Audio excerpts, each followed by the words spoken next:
ultimate kepada Fredrin, dia hanya mengambil ke arah energy eruption dan itu sangat menurutku ya merugikan sekali bagi Valentina karena dengan hanya efek taunt saja, bukan efek ngebanting pedangnya. Iya, itu pada pressure watt-nya ya. Iya. Oke, tapi ini root manipulation bakal bisa jadi jawaban sih Bisa. untuk IMU terhadap Valentinanya sendiri.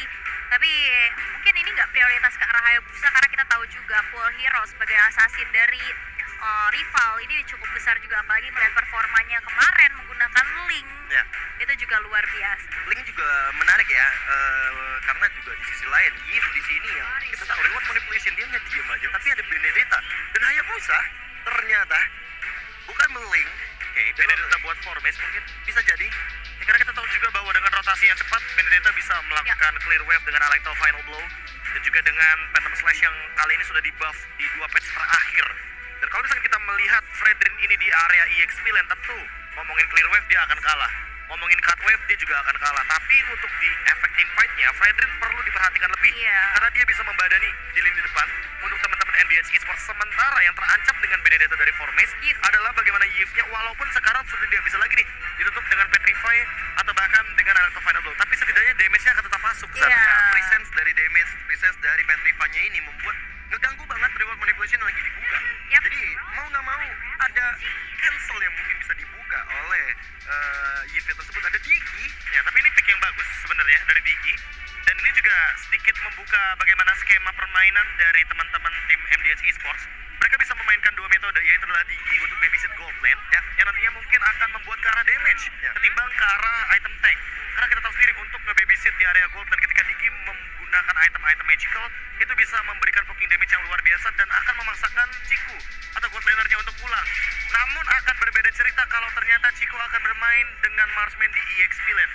Dan ini yang mungkin harus diperhatikan juga oleh teman-teman dari tim MDH Esports karena tim Todak sangat gemar sekali untuk memainkan bagaimana mapping mereka dengan memanfaatkan seluas itu map yang ada di Land of Dawn, dengan menukarkannya aja pun tetap menjadi gameplay mereka, karakter mereka. ya, dan juga sebenarnya ada keuntungan tersendiri, apalagi kalau misalnya dari sisi marksman tidak berada di posisi XP laner, dapat XP lebih cepat, dapat item tentu pasti lebih cepat juga.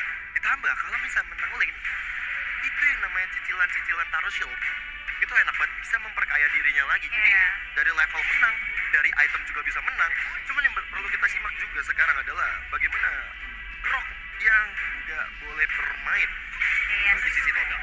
Oh, dan Leslie yang dimana gold lanernya makin dikerucutin lagi. Ya, ini pick Bruno sama Leslie udah jelas banget untuk Hehe.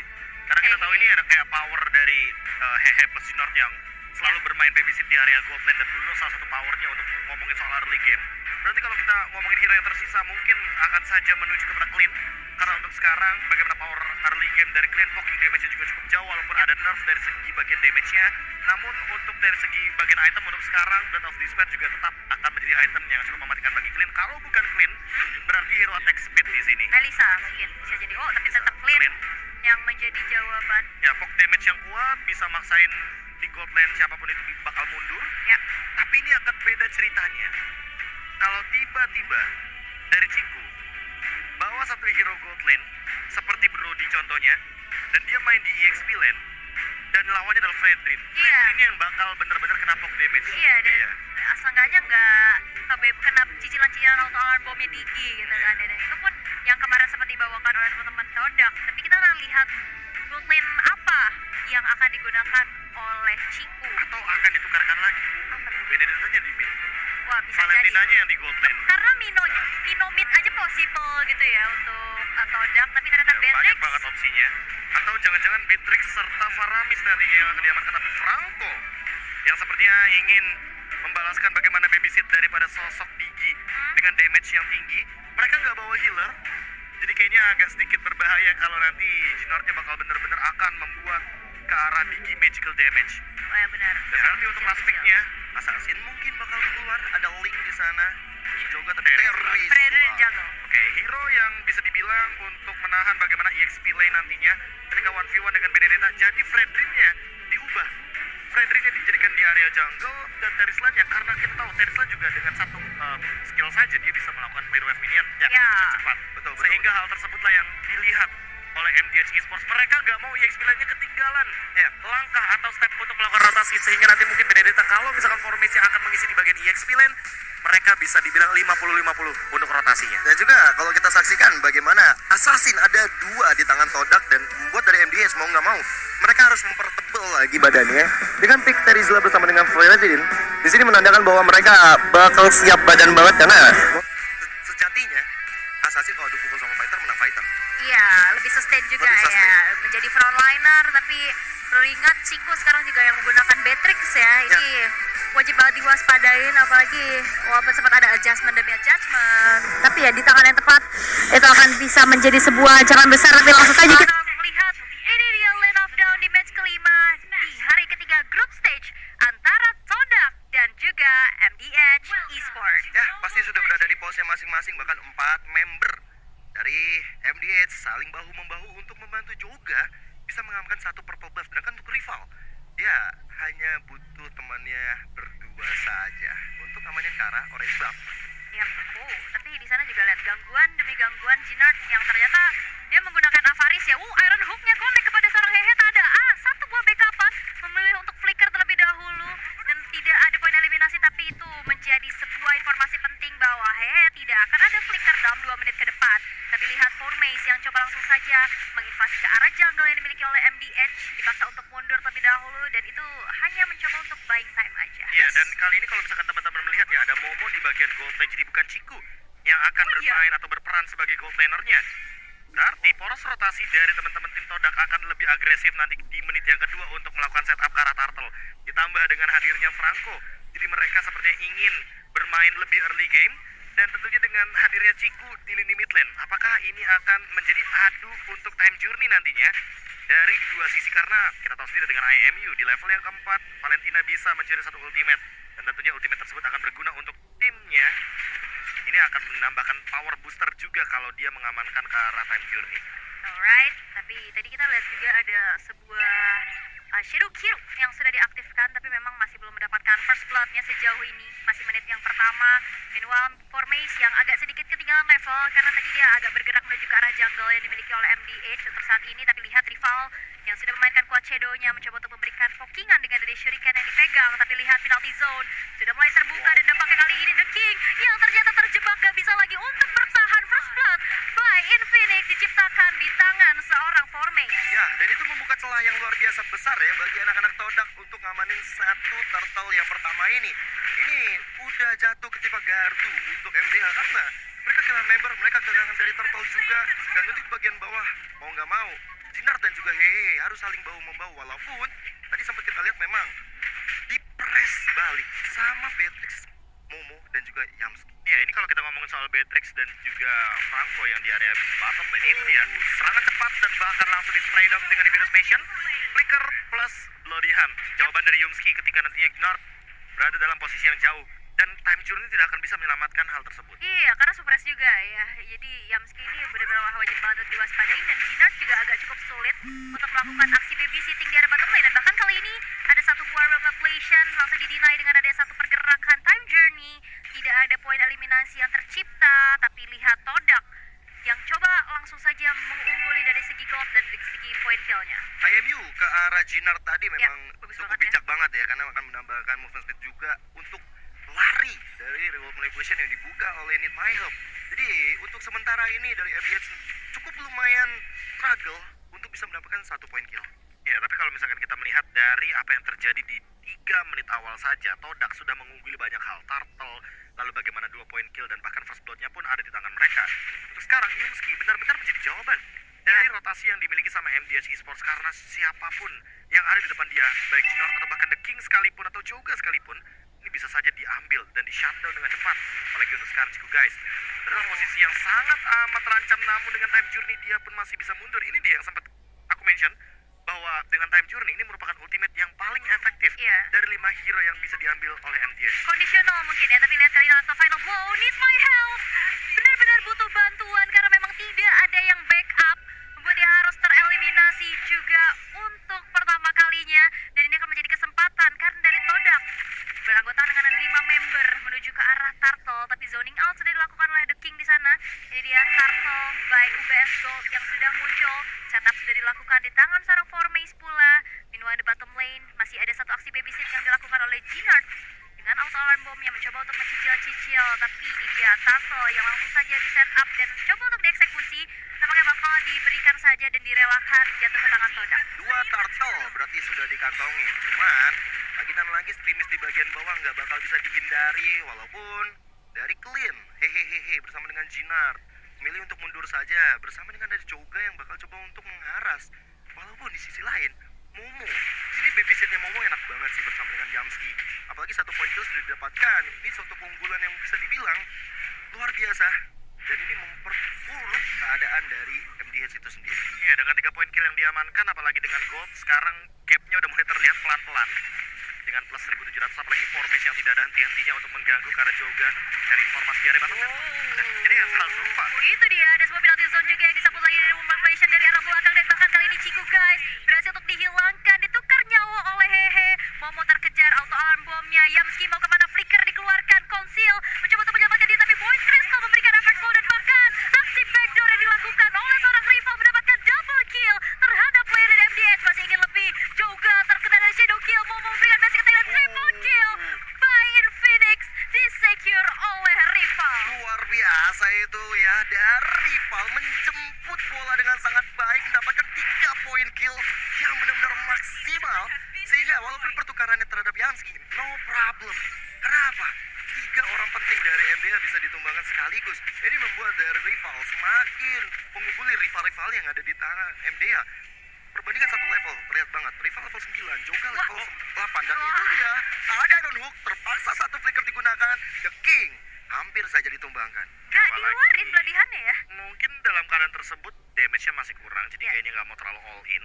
Apalagi di satu sisi lainnya Chico guys yang tadi sempat menukarkan bagaimana ultimate yang sebenarnya diamankan oleh Jinard terlebih dahulu, Time Journey, tapi sekarang dia mengambil ultimate dari The King atau Terisla, yaitu adalah penalty zone. Yang nantinya perlu untuk dicatat bahwa jangan sampai ini Jinardnya belum kelihatan nih ultimate-nya akan dikeluarkan, karena kalau misalkan nanti Chico guys akan melakukan inisiasi bakal bagus banget. Wow, Time Journey menetralisir hal tersebut guys, lihat. karena ada sebuah road manipulation dari belakang. Dan itu dia aksi backstep yang begitu mengerikan dari Momo dan Chico. Need my help, benar-benar butuh bantuan karena harus berhasil juga untuk dihilangkan. Hehe, mau kemana? Alekto Final Blow mengejar ke dalam satu outer turret yang masih berdiri. Clear wave-nya dengan Iron Hook dan Turtle ketiga by UBS Gold berhasil untuk didapatkan. Perfect Turtle untuk Todak. Rapi dan disiplin, permainan dari Todak. Mereka benar-benar tahu apa yang mereka harus kerjakan di bagian belakang. Ini mengingatkan kita tadi di arah gold lane. Sedangkan untuk MDH mereka kena 2 kali trap yang sama. Sedangkan untuk dari item ya, Prof.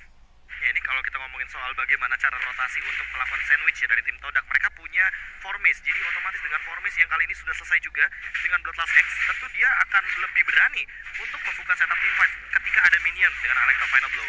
Untuk Yumski sendiri, kita bakal melihat dia sudah selesai dengan Radiant Armor untuk memiliki sedikit deny terhadap damage dari Need My Help. Karena kita tahu sendiri dengan adanya Impure Rage di sini juga, sebuah emblem magic yang begitu mematikan daripada seorang Yip, ini damage-nya akan lebih banyak bonusnya.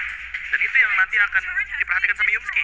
Efek dari alarm time bomb, lalu juga dari bagaimana Need My Help dengan poking damage-nya. Setidaknya Yumski punya regen yang lebih banyak. Item regennya dia punya dari Radiant Armor. Dan juga ditambah dengan kehadiran dari pasif regennya Yumski itu sendiri. Dan lihat, dia selalu ditemani oleh Chico guys. Setidaknya ada follow up damage ketika nanti akan ada Bloody Hand dari tim Todak. Dan itu yang mereka cari. Mereka ingin melakukan pick off. Pick off yang akan dihasilkan dari tim Todak akan berbuah manis ketika nantinya akan ada objektif seperti Lord yang akan hadir dalam waktu 35 detik lagi. Ya, bahkan Taret juga ini udah mulai dirontoknya satu persatu. Formace dengan bertiga dan bahkan kali ini ada sebuah time journey yang diaktifkan mencoba untuk menetralisir adanya damage yang diberikan oleh rival dan bahkan shadow kill. Tapi lihat Arcane Shadow Strike memberikan damage yang besar pula dan hehe harus hilang di tangan Chico guys untuk double killnya presented by Infinix. Masih ingin lebih lagi di Virus Station di arah tengah mencoba untuk mengusir mundur pergerakan dari MDS dan inner turret di arah top lane pun tidak akan bisa lagi untuk dipertahankan. Tersisa 3 base turret saja bersamaan dengan adanya Lord yang muncul by UBS Gold. Wah, ini cepat banget sih dari Todak. Mereka di menit 9, mereka udah bisa meratakan setiap inner turret di setiap laningnya. Dan membuka celah bagi Todak itu sendiri, mengamankan satu Lord yang baru saja muncul. Rival, Momo, saling bahu-membahu. Sedangkan lihat pergerakan dari Benedetta-nya. Lihat dari Formace, dia menjaga teritori supaya dari anak-anak MDH nggak bisa masuk ke area Lord tersebut. Wow, Lord Ditambah slain by itu UBS. Lord yang gratis banget Ya. dan juga bagaimana cara dari formation untuk men-zoning out ke arah Jouga biar oke, teman-teman dari Todak tahu juga bahwa Jouga nggak bakal hadir di dalam setup di area Lord karena yang mungkin akan hadir adalah sebuah promo grab yang bisa kalian langsung order juga dan Mantap. ada jadi diskon 90% di scan QR di bawah. Kenyang langsung ya. Kayaknya Seperti Shikuku yang sekarang udah dapetin purple buff-nya juga. Sekarang udah didelegasikan ya purple buff-nya biar bisa stun skill lebih banyak lagi cooldown-nya. Dan recall di sana. Ini recall Beatrix nih, kalian bisa dapetin nih. Dan sekarang Lord yang pertama, masih Lord yang belum enhance, sudah mencoba untuk berjalan di arah tengah. Tapi lihat, manajemen wave minion yang sudah dilakukan juga oleh Todak membuat nantinya akan ada 3-lane push yang harus dihadapi oleh MDH Esport. Untuk saat ini, Lord yang masih belum bisa nge-charge udah langsung coba menuju ke arah base turret. Tadi itu di Iron Hook disambut lagi dari penalty zone dari belakang. Hehehe, masih bisa mundur. Tapi lihat Alex of Vanderflow mengacak-ngacak lini belakang dari MDH dan bahkan harus hilang. Dan bahkan Railroad Manipulation mencoba untuk mengeluarkan adanya aksi pengusiran mundur untuk Todak. Lord masih bisa di-defense tapi base turret tidak bisa. Formace di sini bagus banget, tapi lihat dari Ciku guys, satu serangan membuat dari Nidmalhead benar-benar butuh bantuan. Dan lihat di sana ada rival yang mencoba untuk fokus ke arah turret. Di sisi lain, Ciku guys Yamki juga sama-sama siap untuk merontokkan setiap hadangan yang ada di mata mereka. Ada penalti itu dikeluarkan, The King mencoba untuk mundur dan dengan adanya flicker. Tapi lihat bagaimana rival terus mengejar karena Jinar dan akhirnya Jinar bisa dijinakkan. Tapi masih bisa defense. Walaupun kehilangan 3 base turret, setidaknya masih ada kesempatan dari MDH sendiri. Ya, kalau kita ngelihat bagaimana gap gold yang makin jauh lagi, bahkan sudah ada di atas sekitar 11 ribuan, ini akan membuat bagaimana tim Todak bisa melakukan inisiasi kapanpun dengan Iron Hook barusan juga. Konsil dikeluarkan Iron Hook connect pada seorang Jouga, walaupun masih bisa mundur ke arah belakang. Need My Help mengeluarkan Winter Trancheon. Belum ada poin yang tercipta untuk saat ini.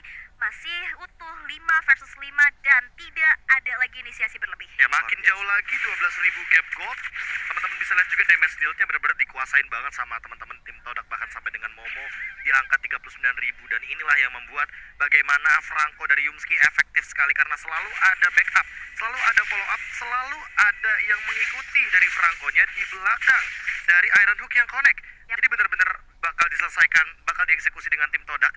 Dan itu yang mungkin harus diperhatikan juga, jangan sampai ketika Franco-nya sudah melakukan inisiasi, udah melakukan hook yang begitu indah, mendapatkan satu targeting untuk mendapatkan sebuah pick off, tapi tidak ada follow up, tidak ada damage yang cukup, sehingga malah membuat teman-teman dari MDH yang malah akan menimbulkan sebuah gameplay counter setup. Karena di sini kalau ngomongin late game, MDH Esports mereka punya Yves, high ground defender, punya Terisla, punya juga Fredrin. Jadi untuk tim fight mereka akan sangat kuat sekali, tapi ternyata hehe di sini yang bakal terancam. Wow, ada sebuah knife on eye juga, tapi lihat backup yang dilakukan oleh Need My Help beserta dengan penalty zone mencoba untuk langsung saja mengurung Formace, tapi terlalu banyak resource yang dikeluarkan dan itu akan menjadi kesempatan ternyata di mana Lord Slain kali ini by UBS Gold sudah didapatkan di tangan Todak. Ya, sebenarnya itu hanya pengalian isu ya dari Formace ya. Hampir saja dia bisa mendapatkan hehehe, tapi backup dari anak-anak MDS ini bagus banget. Tapi satu Iron Hook dari Yamski hampir saja mengenai tubuh ke arah Jinar, sehingga kali ini memilih untuk mundur lagi dan lagi bersama dengan Lord yang bakal berjalan di area tengah. Yes, bakal coba untuk di-manage terlebih dahulu Lord yang dimana sudah in hand, bakal berjalan di arah tengah, cicilan, auto alarm bomb yang sudah di-spam juga, Void Crystal, berikan efek slow dari pergerakan Lord yang sekarang sudah mulai maju lagi dan rival melakukan aksi backstep dari arah belakang, tapi nampaknya masih belum cukup damage dan bahkan dari time journey imitasi, mencoba untuk memberikan ada sebuah aksi natalisir dan terjadi Jinar tertarik dari satu Iron Hook, tapi belum ada follow up damage lebih lagi, tapi sekarang base-nya terbuka dengan amat sangat lebar, masih bisa di-defense pula, MDH Sport dan bahkan Yamski flicker beserta dengan Ebladihan, hehehe, berhasil dihilangkan dan ini dia kemenangan untuk Todak karena di sana base-nya berhasil untuk didapatkan atas MDH Esport. Wow, permainan luar biasa dari Todak, rapi, disiplin, membuat mereka benar-benar mengamankan kemenangan ini. Cukup one-sided bisa dibilang, dan Todak